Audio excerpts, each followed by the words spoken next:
Begin our pop art inspired artwork, we're going to start with this worksheet. The worksheet is going to set you up so that when you begin making your art, you'll know exactly what you want to do. The first thing you want to do is choose a word that inspires you. I'll have a list of words for you to choose from, or you can make your own. The next thing that you'll do is you're going to think about the font that you want to use. The font is how your letters are styled. Do you want them bubble, block, or will you invent your own? Practice a little bit in the space provided. The next thing that you're going to want to practice is the shapes for the background. For this, you need to choose two, okay? That's important for when we add color later. Make sure you choose two, and we're going to end up layering them. Choose shapes that relate to your word in some way. Step number 4, is there anything special you want to add? And step number 5, you're going to be choosing your color scheme. Do you want to use the primary colors or the secondary? So on the back of this piece of paper, you'll find 2 big rectangles where I want you to practice drawing 2 different ways of illustrating your onomatopoeia, okay? Oftentimes, artists, when they try just one time, they don't use their very best ideas. Drawing it 2 times will help clarify exactly how you want your artwork to look, and it'll help you plan how you want your final to be. Next step is to add color.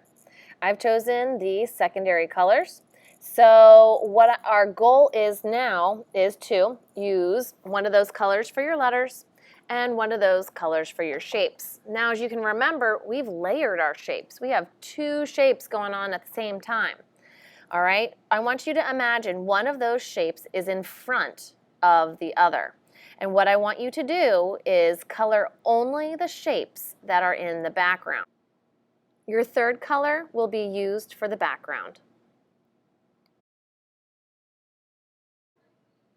Once you've chosen the artwork that you like best, you get to get your big piece of paper and start with a pencil sketch. Using your plan as a guide, what you're going to do is just draw your plan in pencil, and then you will remember to draw your 2 shapes, and then you will trace in a thick black Sharpie.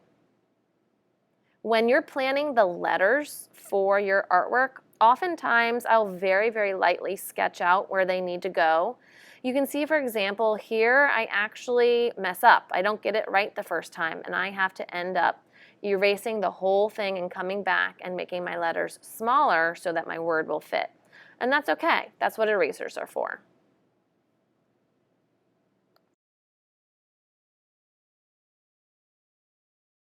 Here I'm very, very carefully going through and outlining all of my lines in a thick black Sharpie.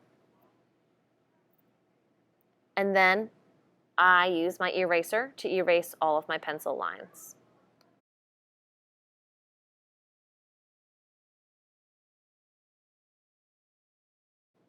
The next step is for us to use marker to add color.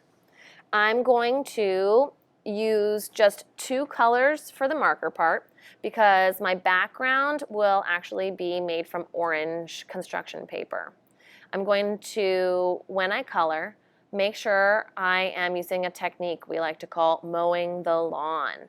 First, we use the edge of our marker to outline each letter, and then using very careful rows, neat rows, you go back and forth just like you would if you were mowing the lawn.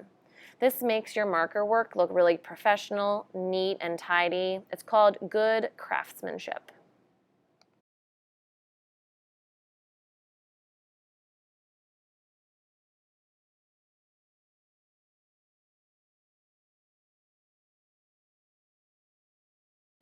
After you've colored your letters and your background shape, you are going to cut everything out. Here you'll notice I'm going to show you a couple different techniques of how to cut. One of them is just following that outside line and making sure you turn your paper as you cut. That really helps give you a nice curve. Okay. Every once in a while, what I'll do is I will just cut off a bunch of extra paper if it's getting in the way of my hand while I cut.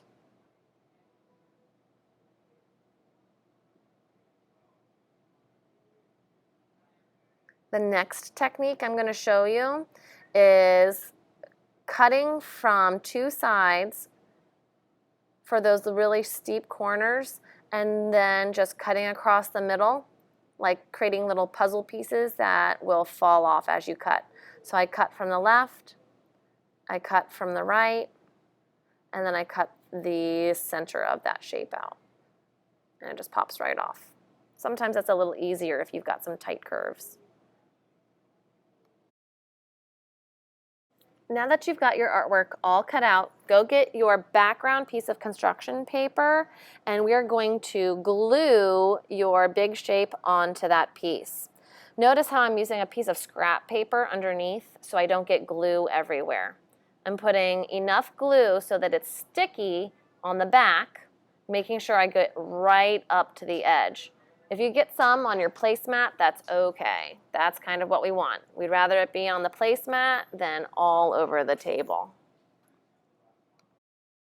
When you're done gluing, flip it over, center it on your page, gently press, and then what you're going to do is on a clean surface, get a clean piece of paper, flip it over, and rub with circular motions on the back.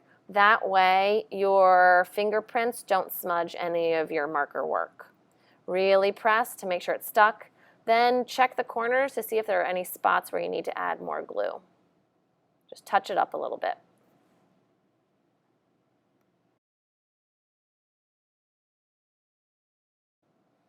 The last part of this lesson is to add the Ben-Day dots. Now, these aren't traditional Ben-Day dots where we're going to be using color. We already have the color for the background using construction paper. So today you'll be using white paint and the end of an eraser to add white dots all around the background of your shape and letters. The idea is to get them close together, but not so close that they touch. Again, you don't want these dots to touch each other. And if you make them too far apart, it doesn't really look like those Ben-Day dots. So make sure they're close, but not touching.